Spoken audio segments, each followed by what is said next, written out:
Hello friends, இன்றைக்கி நம்ம இங்கிலீஷில் பேசலாங்கிற நிகழ்ச்சியில் புதுசாக என்ன பார்க்க போகிறோம், ஆல்ரெடி என்ன பார்த்துட்ருக்கோம் அப்படிங்கிற ஒரு ரீகால். ஸோ நம்ம யூஸ்வலாகவே recall and recapsulation is very mandatory இல்லையா? ஸோ நம்ம என்ன பார்த்தோம் அப்படிங்கிறத ஞாபகப்படுத்தி பார்க்கும்போது அந்த கண்டினியூவேஷன், அதாவது அடுத்த கிளாஸ் இன்றைக்கான கிளாஸை கண்டினியூ பண்ணுறதுக்கு ஈஸியாக இருக்கும். அதே மாதிரி முடிக்கும் போது முதலேருந்து என்ன பார்த்தோங்கிறத சொல்லி பார்க்குறது வந்து ரீகேப்சுலேஷன் இல்லையா? ஸோ அது நம்ம எண்ட் ஆஃப் செஷன் நமக்கு ஈஸியாக இருக்கும் இல்லையா? ஸோ அப்படி இருக்கும்போது நம்மளுடைய ரீகால் என்னது, நமக்கு லாஸ்ட் கிளாஸில் என்ன பார்த்தோம், லாஸ்ட் கிளாஸில் எதை பற்றி பார்த்தோம், டென்சஸ் காலங்கள் பற்றி தான் நம்ம பார்த்துக்கிட்டே வந்துட்டுருக்கோம். ஸோ நம்மளோட ரன் த்ரூவே காலங்கள் தான். ஸோ அதில் வந்து நம்ம எதை பற்றி பார்த்துட்டு இருந்தோம், ஃபியூச்சர் பர்ஃபெக்ட் பற்றி பார்த்துட்டு இருந்தோம் இல்லையா? ஸோ ஃபியூச்சர் பர்ஃபெக்ட் அப்படின்னு வரக்கூடாது, ஃபியூச்சரில் பர்ஃபெக்ஷனாக ஒரு விஷயத்தை பேசுகிறத பற்றி நம்ம பார்த்தோம். அதை நம்ம வந்து பாசிட்டிவ், நெகட்டிவ், அஃபர்மேட்டிவ்ஸில் நிறைய அஃபர்மேட்டிவ்ஸ் யூஸ் பண்ணி நம்ம எழுதியிருந்தோம். ஸோ இப்போ நம்ம கரண்ட்டாக எதை பற்றி பார்க்க போகிறோம்னா, ஒரு விஷயத்தை நடந்துகிட்டு இருக்கிறது, கண்டினியூஸில் இருக்கிறது அப்படிங்கிறத பார்க்க போகிறோம். கண்டினியூஸ் அப்படின்னு வரும்போது ப்ரெசென்ட்டில் இருக்கலாம், பாஸ்ட்டில் இருக்கலாம், ஃப்யூச்சரில் இருக்கலாம். ஆனால் நம்ம என்ன பண்ணுறோம், ஆர்டராக நம்ம போகும்போது ஃபஸ்ட் வந்து ப்ரெசென்ட்டில் எழுதுகிறோம், present continuous tense. So present continuous டென்ஸ்னு வரும்போது ப்ரெசென்ட்டில் எப்படி ஒரு விஷயத்தை கண்டினியூஸில் எழுதலாம், ஓகே, நிகழ்காலத்தில் நடக்கக்கூடிய விஷயங்கள். இந்த நிகழ்காலத்தில் நடக்கக்கூடிய விஷயங்களில் வந்து நமக்கு எல்லா சென்டென்ஸ்லையுமே யார் ரொம்ப முக்கியம், வேர்ப் ஃபார்ம்ங்கிறது ரொம்ப. ஏன்னா இந்த வேர்ப் தான் என்னது, ஆக்ஷன், செயல் இல்லையா? அவங்க என்ன செய்கிறாங்கன்றதே அந்த வேர்பில் தான் இருக்குது. அவங்க செய்யக்கூடிய செயல் வந்து வரக்கூடாது. ஸோ அப்போ செய்கிற செயல் வந்து கரெக்டாக இருக்கணும் அப்படின்றது மாதிரி, சரிங்களா? அப்போ அந்த செயலை நம்ம என்ன பண்ணணும், அந்த அமைக்கும் போது சென்டென்ஸே ரொம்ப அழகாக ஃபுல்ஃபில் ஆகும். ஸோ ஓகே, இவங்க தான் இந்த வேலையை செஞ்சுக்கிட்டு இருக்காங்க அப்படின்னு தெரியும். இல்லைனா நமக்கு ரூல் மட்டும் எழுதினாவே ஓகே தான், பட் என்ன வேலை செய்கிறாங்கன்றது தெரியாது, சரிங்களா? அப்போ ஆக்ஷன் வேர்ப்ஸ் வந்து அங்கே பயன்படுத்த முடியும். And by the same way நம்ம என்ன பண்ணலாம்னா, அந்த ஆக்ஷனுக்கு ஏற்ற மாதிரி வாக்கியங்களையும் நம்ம அமைக்கலாம். ஸோ அப்படி இருக்கும்போது இன்றைக்கான டென்ஸ், இன்றைக்கான ரூல், இன்றைக்கான சென்டென்ஸ் என்னன்னு சொல்லி தருவாங்க. ஸோ இன்றைக்கான டென்ஸ் வந்து present continuous tense.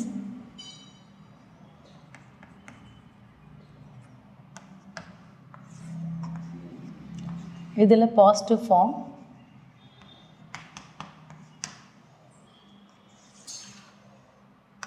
verb 1, verb 2, verb 3, V1 plus ing.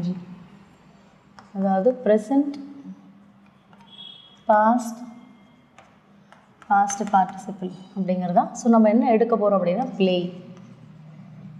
ப்ளேனா என்னது, விளையாட. இதே V2 and V3ல played,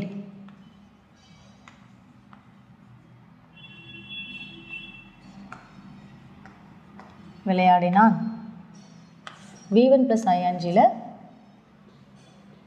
playing, விளையாடி கொண்டிருக்கிறான் இல்லை விளையாடிக்கிட்டு இருக்கான், அந்த மாதிரி சொல்கிறது தான். அப்போ ப்ளே, பிளேட், பிளேட், பிளேயிங் அப்படிங்கிறது தான் நமக்கு. So V1, V2, V3, V1 plus ing ready. Then subject IV, you, he, she, they, it. இவங்கெல்லாம் சப்ஜெக்டில் இருக்காங்க. இப்போ ரூல் எழுத போகிறோம். யாருடைய ரூல் எழுத போகிறோம், ப்ரெசன்ட் கண்டினியூஸ் டென்ஸோட ரூல் எழுத போகிறோம். ஒரு சப்ஜெக்ட் ப்ளஸ்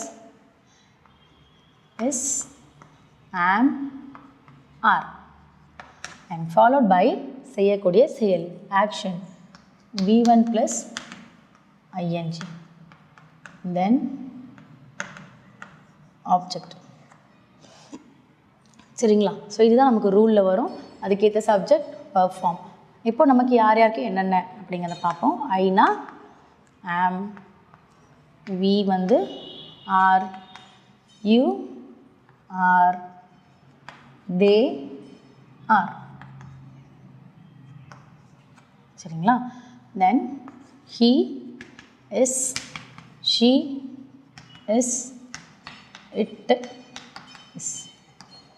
ஸோ யார் யாருக்கு என்னென்ன சூட்டபிள் ஃபார்முங்கிறது கொடுத்தாச்சு. இப்போது சென்டென்ஸ் எழுதலாம். எக்ஸாம்பிள், தே ஆர்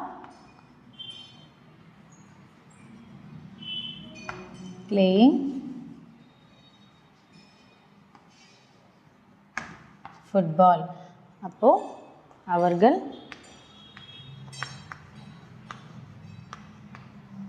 கால்பந்து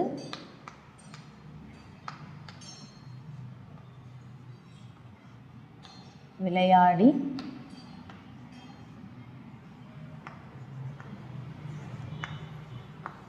வருகிறார்கள். அவங்க என்ன பண்ணுறாங்க? ஃபுட்பால் விளையாடிக்கிட்டு இருக்காங்க. ஸோ இப்போ அவர்கள் கால்பந்து விளையாடி வருகிறார்கள். இதையே நீங்கள் நேம் யூஸ் பண்ணியும் சொல்லலாம். நான் இங்கே தே சொல்லியிருக்கேன், நீங்கள் ஒருத்தரை குறிக்கிற மாதிரி பாலா. ஸோ ஒருத்தர்னும் போது பாலா இஸ் பிளேயிங் ஃபுட்பால். அப்போ ஆர் வரத்துக்கு எப்படி மேம் எழுதணும் அப்படின்னா பாலா அண்ட் ரவி. பாலா அண்ட் ரவி 2 பேர் இருக்காங்க. அப்போ 2 பேர்னா இருவருக்கு யார் சொல்லணும்? R playing football.